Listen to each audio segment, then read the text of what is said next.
हरे कृष्णा। सर्वोच्च की ओर संचालन।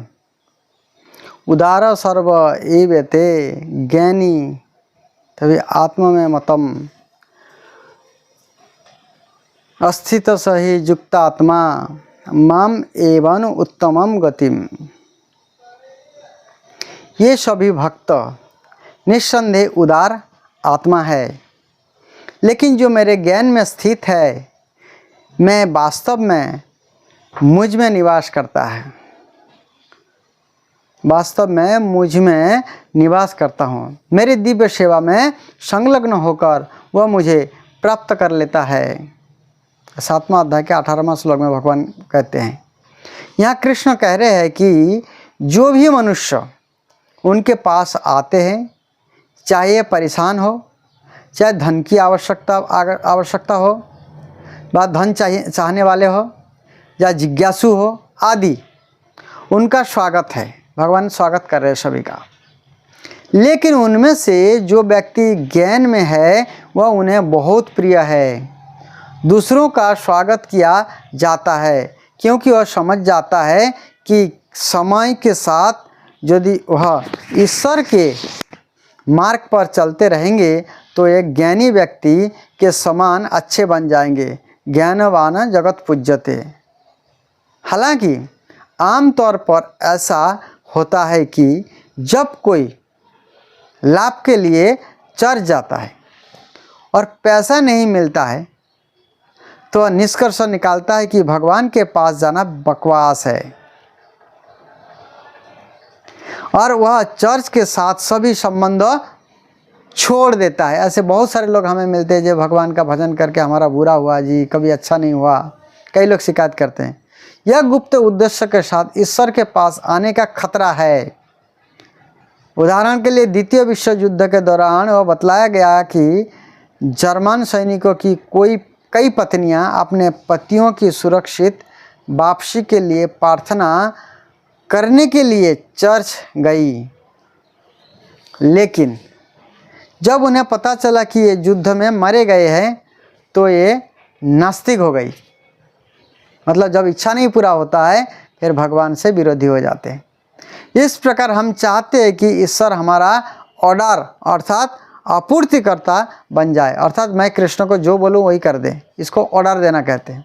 और जब यह हमारा ऑर्डर पूरा नहीं करता तो हम कहते हैं कि कोई ईश्वर नहीं है। यह भौतिक चीज़ों के लिए प्रार्थना करने का प्रभाव है, क्योंकि वो भगवान को पाने की इच्छा नहीं करे, केवल भौतिक चीज़ों को पाना है। उसको भौतिक चीज़ों के साथ संबंध है। इस संबंध में ध्रुव नाम के लगभग 5 साल के एक छोटे लड़के की कहानी है। ध्रुव महाराज को सब जानती है, जो एक शाही परिवार से था, अर्थात राजा परिवार के साथ। समय के साथ उनके पिता राजा ने उसकी माँ से तंग आकर उसे अपनी रानी के रूप में पदच्युत कर दिया। फिर उसने एक अन्य महिला को रानी बना लिया, अर्थात दूसरा शादी कर लिया। ध्रुव के माँ को उन्होंने छोड़ दिया और वह लड़के एक सौतेली माँ बन गई जो ध्रुव का माँ थी। वह उससे बहुत ईर्ष्या करती थी और एक दिन जब ध्रुव अपने पिता के गोद में बैठना चाह रहा था, उसने उसका अपमान किया, उस बच्चे का। और तुम अपने पिता की गोद में नहीं बैठ सकते, ऐसे बोला और कहा कि तुमको पिता की गोद में बैठने के लिए मेरे कोख से जन्म लेना पड़ेगा।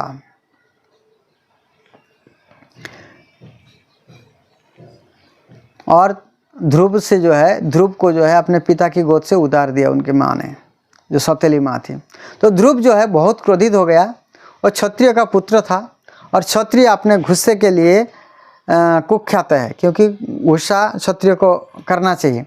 ध्रुव ने इसे बहुत बड़ा अपमान समझा, जबकि वो 5 साल का बालक था। और वह अपनी माँ के पास गया, जिसे पदच्युत कर दिया गया था राजा ने, अर्थात उनके साथ संपर्क नहीं रखते थे।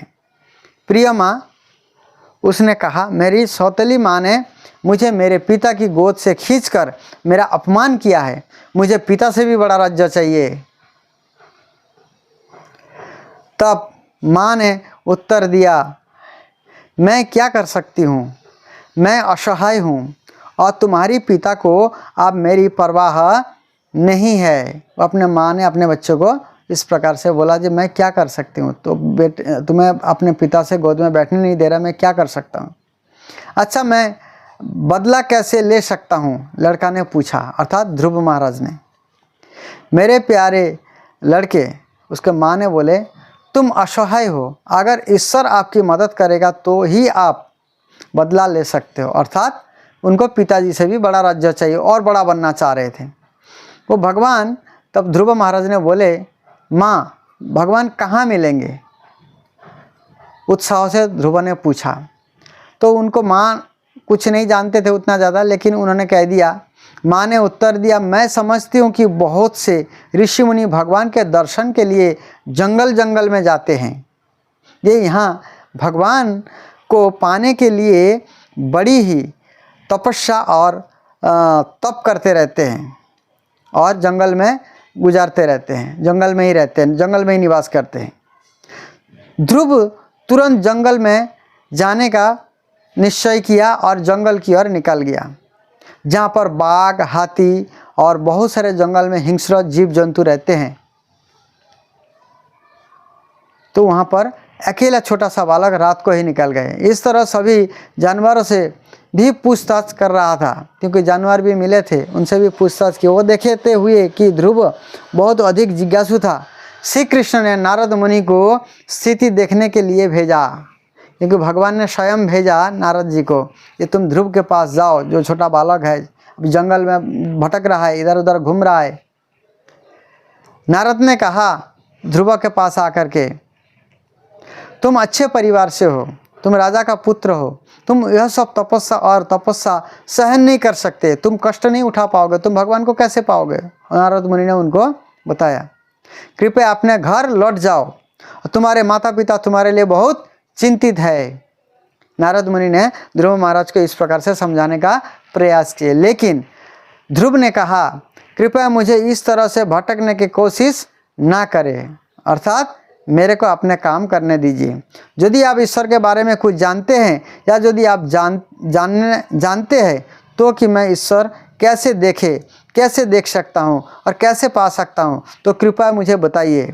ये ध्रुव महाराज ने नारद जी को बोला, और नहीं तो आप यहाँ से चले जाइए और मुझे परेशान मत करो।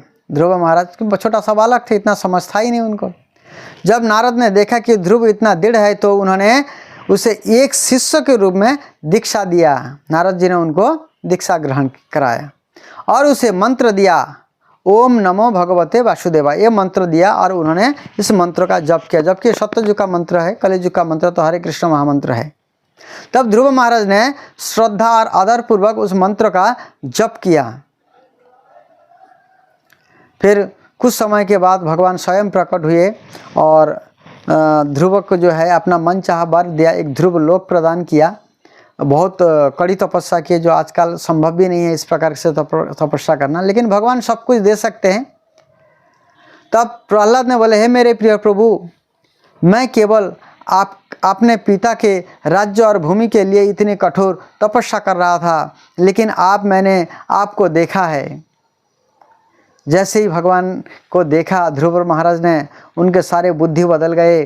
ध्रुव महाराज को जो है उन्होंने भगवान ने शंख छुआया तो उनके बुद्धि जो है दिव्य हो गए।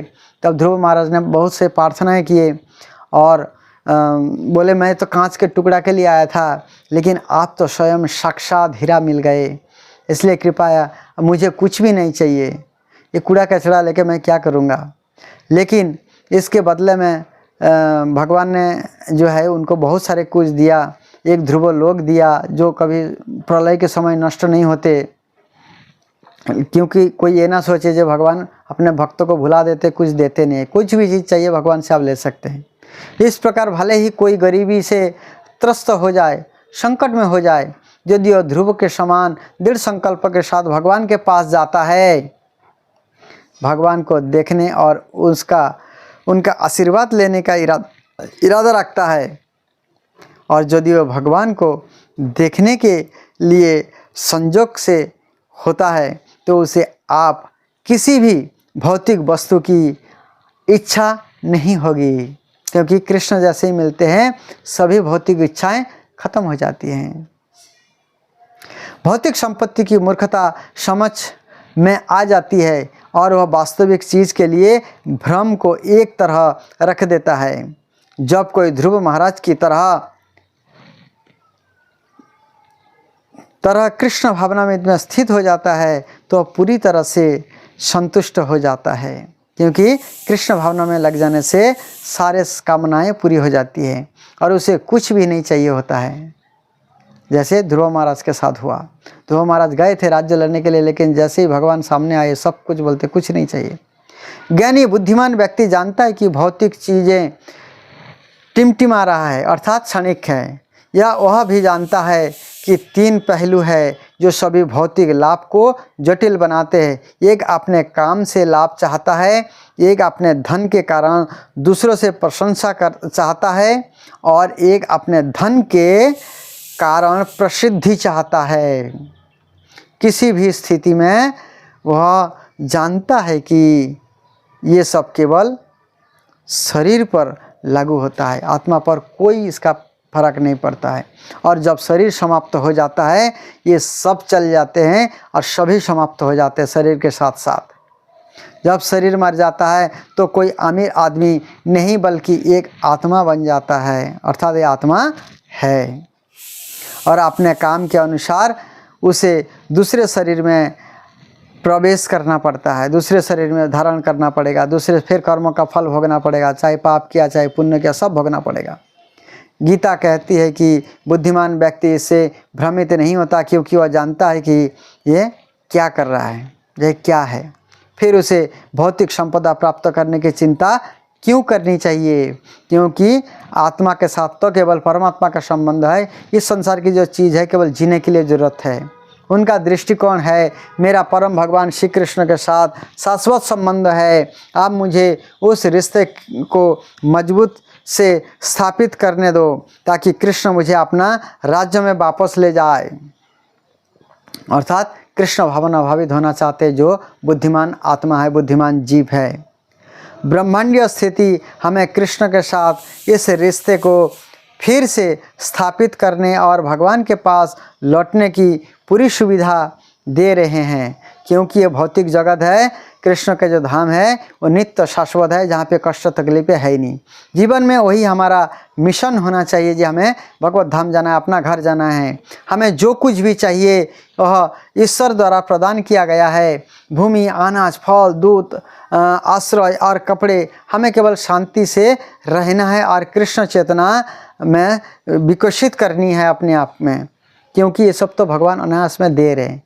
तो बाकी हमें कृष्ण भावना के लिए प्रयास करना चाहिए। जीवन में वही हमारा मिशन होना चाहिए।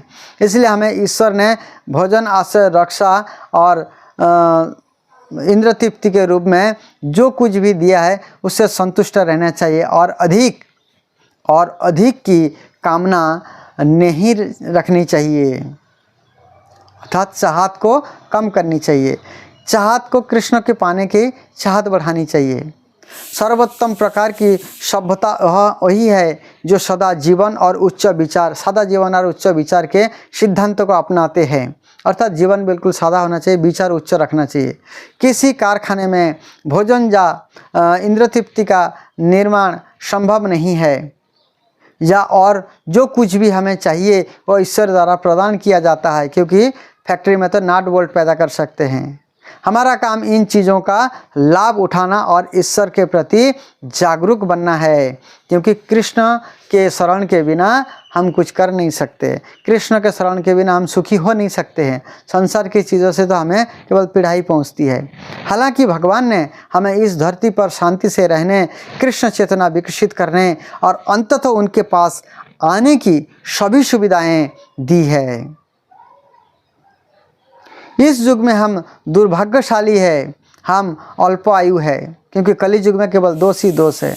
और ऐसे बहुत से लोग हैं जिनके पास भोजन, आश्रय, वैवाहिक जीवन या प्रकृति को हमलों से बचाव नहीं कर पाते हैं, क्योंकि कहीं भूकंप है, सुनामी है, ये सब समस्या से गुजरना पड़ता है। तो कली युग के प्रभाव के कारण है, केवल पाप बढ़ने के कारण है। इसलिए भगवान चैतन्य महाप्रभु ने इस युग की भयावह स्थिति को देखते हुए आध्यात्मिक जीवन की खेती की परम आवश्यकता पर जोर दिया है और हमें यह कैसे करना चाहिए। श्री चैतन्य महाप्रभु भक्ति करके बताते हैं और इस प्रकार से सूत्र देते हैं, हरि नाम एव ही केवलम, कलो नास्तेव नास्तेव नास्तेव गत्यंथा। कलि युग में हरिनाम के अलावा दूसरा कोई गति नहीं है, कोई गति नहीं, ना धन से, ना ज्ञान से, ना जप से, केवल हरिनाम से। इसलिए नास्तेव नास्तेव नास्तेव 3 बार बोलते हैं और अन्य कोई चीज़ों से नहीं। बस हमेशा हरे कृष्ण का जप करो, केवल हरे कृष्ण महामंत्र, हरे कृष्ण कृष्ण कृष्ण हरे हरे, हरे राम राम राम हरे हरे। इससे कोई फर्क नहीं पड़ता कि आप किसी कारखाना में है या नरक में है, झोपड़ी में है या गगनचुंबी इमारत में है, इससे कोई फर्क नहीं पड़ता। बस हरे कृष्ण कृष्ण कृष्ण हरे हरे, हरे राम राम राम हरे हरे कीर्तन का 24 घंटा भगवान श्री कृष्ण के स्मरण करते रहना चाहिए। काम करते रहें, नाम जपते रहें। इसमें कोई खर्चा नहीं लगता है, कोई बाधा नहीं आती है, कोई जाति नहीं है इसका, कोई पंथ नहीं है, कोई रंग नहीं है, कोई भी इसे कर सकता है। बस जप करो और सुनो भगवान के नाम को। बहुत आसान विधि है, बहुत सहज सरल विधि है। किसी भी तरह यदि कोई कृष्ण चेतना के संपर्क में आता है और एक प्रामाणिक मार्गदर्शक के अर्थात गुरु के मार्गदर्शन में प्रक्रिया को क्रियान्वित करता है, तो वह निश्चित रूप से भगवान के पास वापस जाएगा, क्योंकि भगवान के पास जाना हमारा जीवन का सर्वोच्च लक्ष्य है। बहुनाम जन्मनाम अन्ते ज्ञानवान माम प्रपद्धते वासुदेव सर्वमिति स महात्मा सुदुर्लभ। ऐसे महान आत्मा दुर्लभ है जो बहुत से जन्मों के बाद वासुदेव को समस्त कारणों के कारण मान करके उनके शरण में आ जाता है।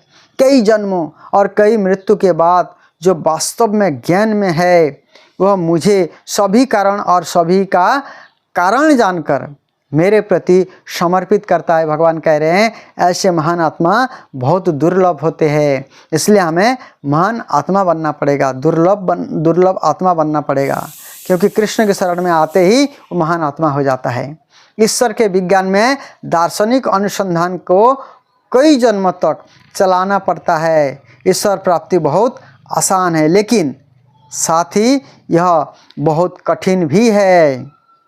यह उन लोगों के लिए है कठिन जो आसान है, जो कृष्ण के वचन को सत्य के रूप में स्वीकार करते हैं, उनके लिए आसान है। लेकिन जो लोग ज्ञान की प्रगति के माध्यम से, अनुसंधान कार्य के माध्यम से समझने की कोशिश करते हैं, उनके लिए बहुत कठिन है। भगवान कह रहे हैं उन्हें इतना शोध कार्य पूरा करने के बाद अपना विश्वास बढ़ाना पड़ता है, और इस प्रक्रिया में कई जन्म लगते हैं। इसलिए जो प्रामाणिक गुरु है, प्रामाणिक गुरु से दीक्षा ग्रहण करके, उनसे सीख करके भगवान को अपना लेना चाहिए। विभिन्न प्रकार के ट्रांसेंडेंटल्स अर्थात आध्यात्मिक जीवन में जो पूर्ण सत्य को जानता है, परलौकिकतावादी उसे परम सत्य कहते हैं, जिससे कई द्वैत नहीं है। परम सत्य के कई द्वैत नहीं है, सब कुछ एक ही स्तर पर है। जो इसे यथार्थ रूप से जानता है उसे तत्वविद कहते हैं, क्योंकि भगवान को सही सही जान लेना ये तत्वविद है। बाकी जो ढूंढते रहते हैं, खोजते रहते हैं, उसको कृष्ण नहीं मिलते।